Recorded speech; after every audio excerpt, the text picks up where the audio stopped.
ఇవాళ మనం different types of anaesthesia గురించి మాట్లాడుకుందాం. ఇందులో ముఖ్యంగా ఒక 4 టైప్స్ ఉంటాయండి. ఫస్ట్ది వచ్చి జనరల్ ఎనస్థీషియా, అంటే సర్జరీ టైంలో మీరు మెలకువగా ఉండరు.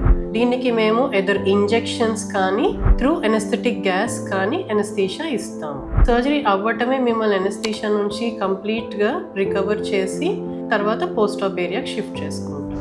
సెకండ్ది వచ్చి న్యూరాక్సిల్ బ్లాకేడ్ అన్నమాట.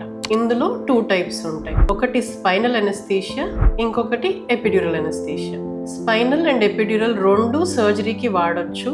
ఇవి వెనకమాల నడుంకి చేసే ఇంజెక్షన్స్ అన్నమాట. ఇలానే ఎపిడ్యూరల్ ఎనస్థీషియాని మనం పెయిన్ పార్ట్ కూడా సర్జరీ తర్వాత వాడుకోవచ్చు.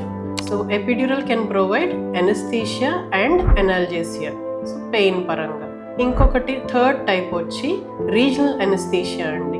ఫర్ ఎగ్జాంపుల్ మీరు వినుంటారు, తెలిసిన వాళ్ళు చెప్పుండొచ్చు, నాకు చేతికి సర్జరీ అయితే చేయి వరకే మత్తిచ్చారు అని. ఏదన్నా కారణాల వల్ల నడుంకి మత్తి ఇవ్వలేకపోతే కాలుకి సంబంధించిన నరాల వరకు మాత్రమే మత్తి ఇవ్వటము, దీన్ని రీజనల్ ఎనస్థీషియా టెక్నిక్స్ అంటాము.